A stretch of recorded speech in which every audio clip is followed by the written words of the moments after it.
Dan kemarin saya baca berita itu, beberapa dokter itu melakukan operasi bedah dengan menggunakan cahaya smartphone. Jadi karena nggak ada listrik, terpaksa mereka menggunakan cahaya smartphone. Karena memang sudah nggak ada bahan bakar di Gaza ini, sudah nggak ada lagi pasokan bahan bakar. Israel itu ketika mereka playing victim, kemudian mereka teriak-teriak negara-negara Eropa, apa yang terjadi? Amerika Serikat mengirimkan kapal induknya, aircraft carrier-nya, kapal perangnya dibawa oleh Amerika beserta teknologi senjatanya dan pasukan Navy-nya. Inggris juga sama, mengirimkan bantuan-bantuan militer. Umat Islam apa yang dikirim ke Gaza? Kain kafan, serius.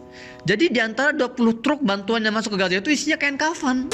Bismillahirrahmanirrahim. Assalamualaikum warahmatullahi wabarakatuh. Alhamdulillah wassalatu wassalamu ala Rasulillah. Rabbi shrah li sadri wa yassir li amri wahlul 'uqdatam min lisani yafqahu qawli. Rabbana zidna ilma.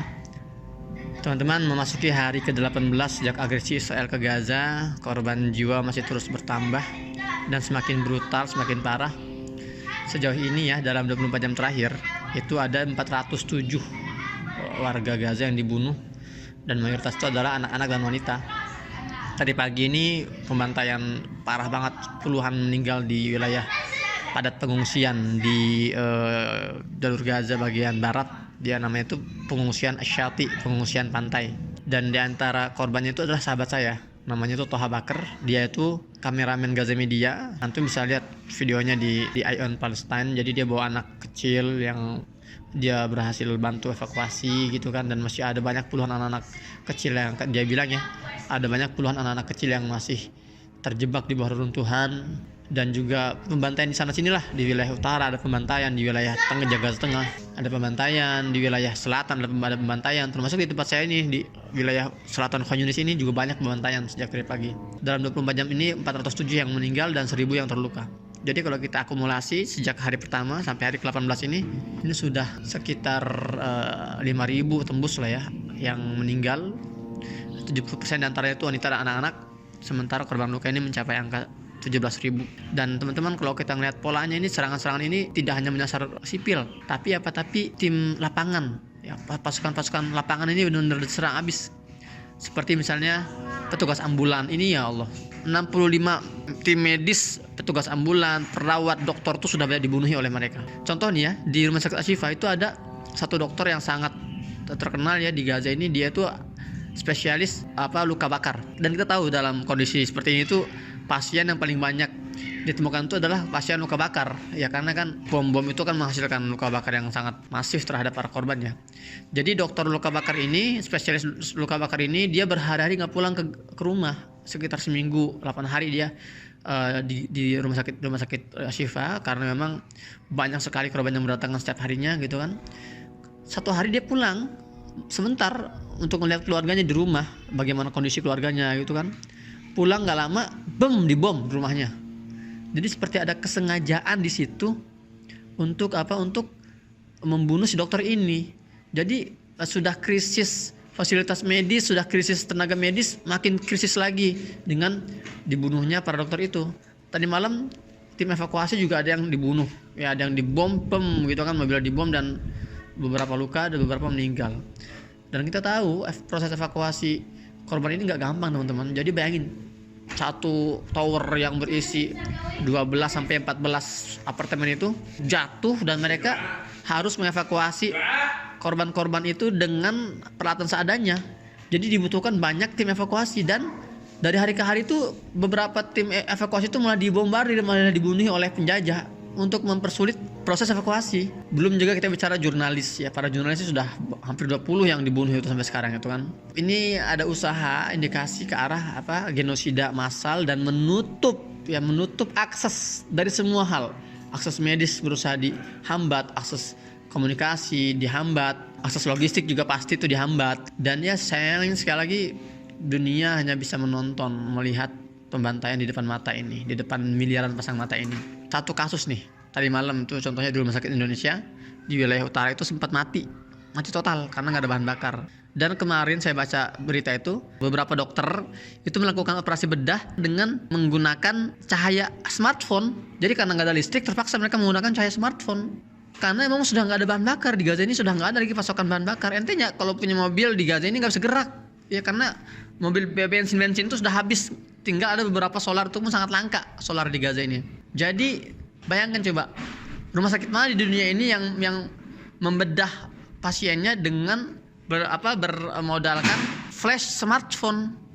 Bukan cuma itu doang, banyak puluhan korban luka di Gaza ini. Bayangkan, korban luka anak-anak dan wanita itu dioperasi bedah tanpa menggunakan anestesi, tanpa menggunakan obat bius. Ya Allah, itu gimana coba bayangkan?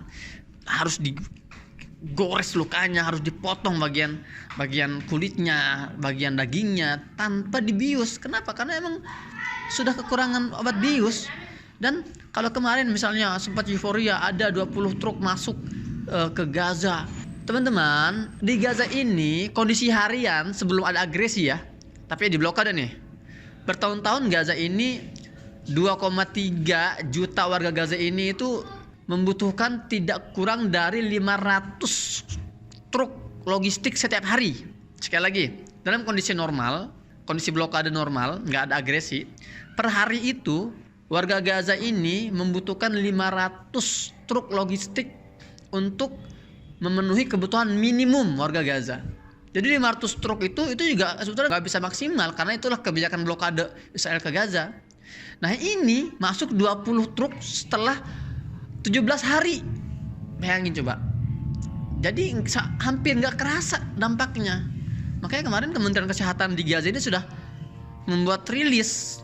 Mereka mengatakan bahwa tidak ada satu obat pun yang masuk yang kami terima dari 20 kontainer, 20 truk yang masuk dari Mesir saat itu.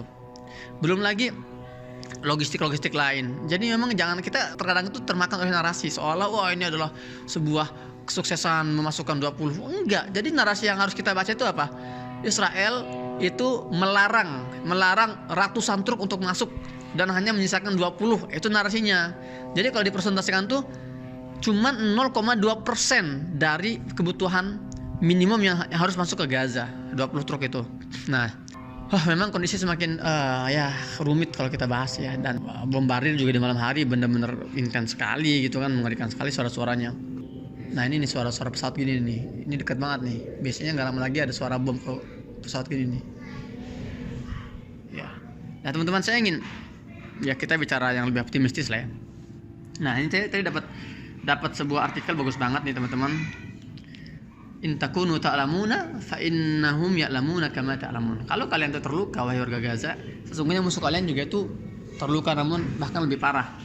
Di sini ada sebuah artikel yang menghitung kerugian Israel sejak dimulainya operasi Taufan Al-Aqsa ini. Saya akan bacakan beberapa poin ya.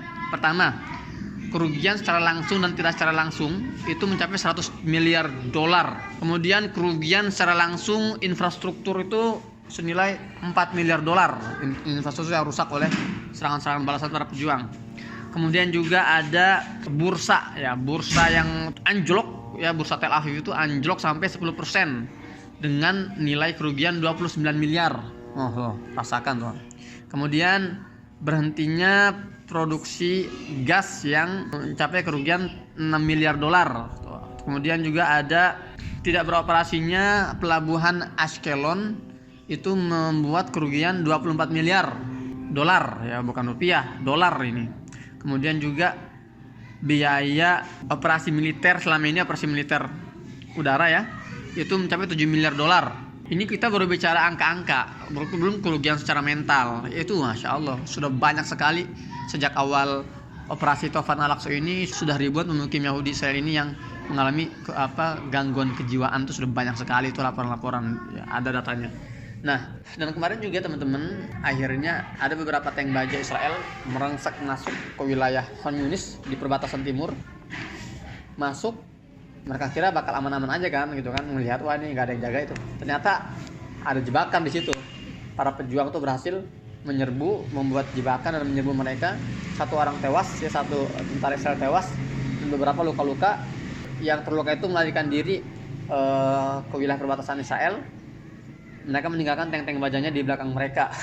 Ya kita sudah prediksi lah bahwa nggak mungkin sekali mereka masuk perang darat ya dengan kondisi mereka seperti ini gitu ya. Sekali lagi saya katakan bahwa Israel ini sebuah negara negara tanda kutip yang sangat bergantung pada ekonomi mereka gitu. Karena kalau ekonomi mereka ambruk, mereka juga ambruk.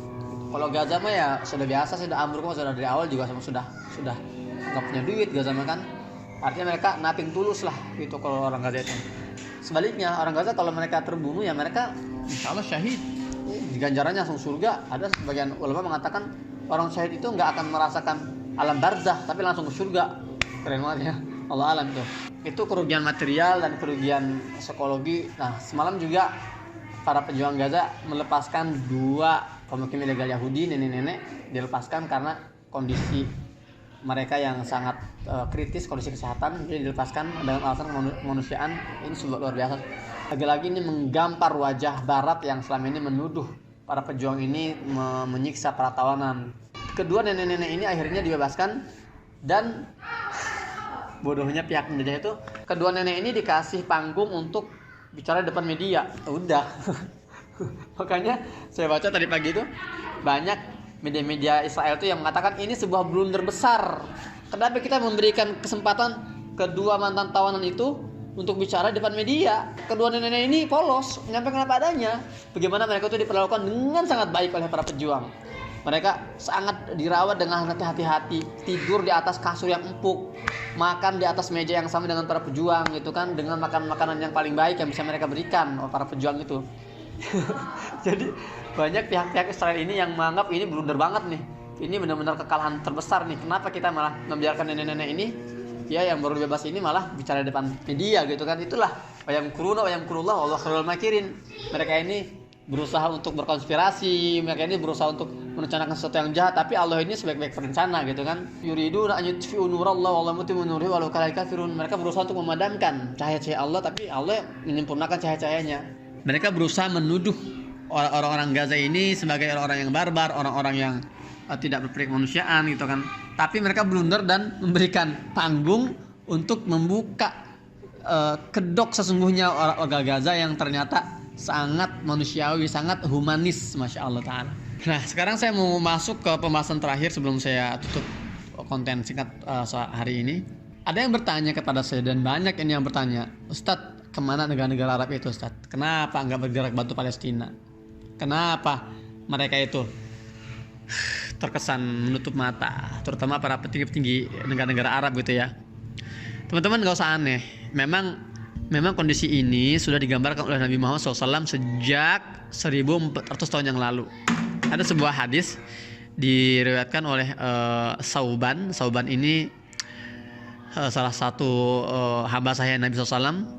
Dia berkata pada suatu hari dia mendengar Nabi Muhammad SAW bersabda, "Yushikul umamu an tada'a alaikum kama tada'al akalatu ila qas'atiha." Atau mana? Apa kata beliau, kata Nabi SAW, sudah dekat masa di mana umat-umat, artinya kaum kafir itu, musuh-musuh kalian itu akan saling tada'a, saling memanggil, saling mengajak, saling neraktir gitu kan. Kama tada'atal akalatu ila qasatiha, seperti hewan-hewan buas yang saling memanggil untuk menyantap buruannya, mangsanya. Kalian bisa ngebayangin gak sih sekelompok hyena misalnya ya, hewan hyena atau singa itu berbondong-bondong ya memangsa buruannya yang sudah mati dan lagi dihabisi gitu ya. Seperti itulah kondisinya kata Nabi. Sudah dekat masa itu. Umat muslim ini posisinya sebagai mangsa, sebagai buruan, sementara musuh-musuh Islam itu sedang menjadi predatornya gitu ya. Nah, kata para sahabat, salah seorang sahabat mengatakan, qala qailun hal min qillatin nahnu yawma idzin. Ya Rasulullah, kami jadi mangsa. Bagaimana mungkin umat Islam jadi mangsa kami? Apakah saat itu umat Islam sedikit? Kok bisa jadi mangsa? Gitu. Nah, kata Nabi apa? La bal antum yauma idzin katsir.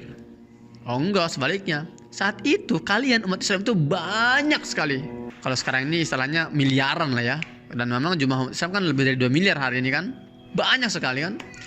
Tapi kok bisa jadi mangsa itu gimana gitu loh. Normalnya itu kan mangsa itu sendiri, terus predator itu yang banyak gitu kan. Nah ini kok kebalik, mangsanya banyak tapi pemangsanya cuma sedikit. Nah kata Nabi apa? Walakinnakum ghusa ka ghusa isil. Tapi saat itu jumlah kamu yang banyak itu nggak berbuat apa-apa. Itu seperti buih-buih di tepi pantai, ombak Ya, ombak yang bergulung di tepi pantai itu ada buih-buihnya tuh. Buih-buih itu nggak ngapain. Kalian kalau berdiri nih di pantai, terus terkena buih-buih itu, sakit nggak? Enggak, karena itulah buih. Tergulung-gulung, itu kan bersama sampah dari lautan. Itu buih-buih itu. Ya memang tidak ada dampaknya sama sekali. Artinya lemah selemah-lemahnya saat itu umat Islam itu. Walakinakum ghusaqasil. Dan kata Nabi apa? Wala yanza'anallahu min suduri aduwikum al-mahabata minkum. Dan hari itu Allah mencabut rasa wibawa, hibah, itu haibah, rasa hormat, rasa respect kalian dari jiwa-jiwa musuh kalian. Hari itu umat Islam nggak ada wibawanya. Hari ini maksudnya. Kita lihat umat Islam sekarang apa? Nggak bisa ngapa-ngapain. Teman-teman bayangin coba. Israel itu ketika mereka playing victim, kemudian mereka teriak-teriak negara-negara Eropa, apa yang terjadi? Amerika Serikat mengirimkan tentaranya, kapal induknya, aircraft carrier-nya, kapal perangnya dibawa oleh Amerika beserta teknologi senjatanya dan pasukan Navy-nya. Inggris juga sama, mengirimkan bantuan-bantuan militer. Umat Islam apa yang dikirim ke Gaza? Kain kafan, serius. Jadi di antara 20 truk bantuan yang masuk ke Gaza itu isinya kain kafan, laki-laki dan perempuan. Ada juga logistik seadanya. Ini kan sebuah lelucon sebetulnya. Ketika Israel itu didukung penuh oleh negara-negara Eropa dengan bantuan militer, Gaza dibantu dengan logistik. Ini adalah pembenaran bukti bahwa nubuat Nabi itu benar. Hari itu kita tidak ada wibawanya lagi, umat Islam tidak ada wibawanya. Sangat memalukan sekali. Dan apa kata Rasulullah selanjutnya? Wala yaqdhifannallahu fi qulubikum alwahan. Jadi Allah enggak cuma mencabut rasa wibawa umat Islam dari hati-hati musuh itu, tapi Allah juga meletakkan sebuah penyakit ke dalam hati-hati mayoritas umat Islam saat itu.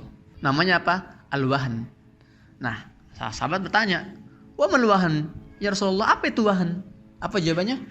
Hubbud dunya wa karahiyatul maut. Bukan cinta dunia dan takut mati, beda. Hubbud dunya, cinta dunia dan benci kematian. Beda antara takut mati dengan benci kematian. Kalau takut mati itu semua orang pasti ada rasa takut mati lah. Saya pun terkadang takut. Wah, ini ada bombardir. Gemetar juga saya. Wajar, manusiawi. Tapi kalau sudah benci kematian, itu sudah levelnya level orang-orang kafir sana. Menurut beberapa mufassir, ya, beberapa ulama ketika mentafsirkan hadis ini, mereka mengatakan maksud dari hubbud dunia, cinta dunia ini artinya pelit. Jadi dua sifat utama orang Yahudi itu, pertama hubbud dunia, cinta dunia, artinya pelit, nggak mau berbagi gitu kan sesamanya. Kedua, karahiyatul maut itu artinya itu nggak mau berperang. Jadi pelit dalam berbagi, takut dalam menuju kemudian perang. Itu maksud dari dua itu. Wahan, hubbud dunya wa karahiyatul maut. Nah, jadi teman-teman, ini bisa jadi barometer untuk kita nih. Kira-kira kita hari ini ada gak penyakit itu dalam tubuh kita? Kita baca aja, ya Allah, saya kira-kira kok sulit banget saya kirim infak untuk Palestina. Kayaknya berat gitu loh. Mendingan dibeliin kuota lah, atau mendingan dibeliin HP lah, atau gimana. Hati-hati itu. Jangan-jangan itu sudah masuk dalam hubbud dunia itu. Karahiyatul maut, benci kematian, maksudnya apa? Nggak mau berjuang. Jangankan berjuang di medan pertempuran, berjuang di media sosial pun nggak mau. Itu sudah karahiyatul maut, itu masuknya jatuhnya itu. Dan ini jawaban untuk pertanyaan-pertanyaan yang sama. Ada yang mengatakan, kemana negara Arab itu? Kenapa mereka yang punya minyak, yang punya uang berlimpah miliaran rupiah, nggak berani mengeluarkan duitnya untuk Palestina? Teman-teman, perjuangan membebaskan Baitul Maqdis ini perjuangan suci, perjuangan mulia, dan Allah hanya memilih hamba-hambanya yang ingin Ia muliakan untuk bisa menjadi bagian dalam perjuangan ini. Sebaliknya, kalau orang itu merasa berat membantu Palestina secara materi, secara moral, secara jiwa raga, artinya memang Allah tidak memilih orang itu. Allah sedang merendahkan nilai orang itu. Jadi jangan kaget kalau kalian menemukan banyak orang-orang kaya misalnya itu berat sekali untuk mengeluarkan infak untuk Palestina. Berarti ada penyakit itu tuh, hubbud dunya wa karahiyatul maut itu sedang terjadi berkecamuk. Di sisi lain teman-teman, saya pernah ngisi di berbagai pelosok Indonesia, di desa-desa saya ngisi di wilayah Padang Panjang itu. Saya masuk ke desa-desa, melewati sawah, melewati perkebunan. Di masjid kecil saya mengisi tentang Palestina. Itu orang-orang kampung itu pernah nangis. Ada yang ibu-ibu datang ke saya bersama anaknya. Ini kisah nyata ya. Apa dia bilang? Ustaz, sambil nangis dia bilang, Ustaz, Saya cuma punya ini Ustaz. Uang yang lecek itu nggak banyak, sekitar berapa mungkin 75.000 atau ya gitulah, kurang dari 100.000. Ustaz saya nggak punya apa-apa Ustaz selain ini yang saya punya Ustaz, titip untuk Palestina. Dalam hati saya, ya Allah, saya bilang, ini Allah memang sedang memilih orang ini ya, si ibu ini nih untuk yang muliakan. Ya, jadi Allah entengkan tangannya untuk bisa membantu Palestina. Sebaliknya, kalau Allah ingin menghinakan seorang hamba hari ini, Allah beratkan tangannya untuk bisa mengeluarkan, ya, agar sulit mengeluarkan bantuan untuk Palestina. Sekali lagi, itu adalah cara untuk kita mengukur setinggi apa akidah kita di akhir zaman seperti ini. Dia dengan mengukur apakah kita ini masuk ke dalam kategori yang hubud dunia atau kita hubul akhirah. Apakah kita masuk orang yang karahiyatul maut atau apa? Atau yuhibbul maut. Apakah kita termasuk golongan orang yang cinta dunia atau cinta akhirat, atau kita yang benci kematian atau kita yang berani untuk menghadapi kematian. Jadi kalian sekali lagi nggak usah pusing. Memang itu sudah sunatullah. Di akhir zaman ini akan banyak umat Islam, jumlahnya banyak sekali, tapi seperti buih-buih. Dan mayoritas dari mereka adalah orang-orang yang sudah terjangkit penyakit hubud dunia wa karahiyatul maut. Makanya teman-teman, kalau kita terasa ada rasa sesak, nyesel, berat untuk memberi bantuan Palestina, ya jangan gitu ya, itu salah satu bentuk indikasi bahwa kita juga terkena racun bernama wahan itu. Semoga antum semua yang menonton video ini Allah selamatkan ya kita semua ya, Allah selamatkan, Allah bersihkan diri kita dari penyakit Tuhan ini, dan semoga kita semua termasuk dalam hamba-hamba Allah yang Ia muliakan, yang Allah muliakan untuk bisa berkontribusi dan berperan dalam pembebasan Masjidil Aqsa, Baitul Maqdis dan Palestina. Demikian saya Muhammad Hussein di Gaza Palestina, pamit. Assalamualaikum warahmatullahi wabarakatuh.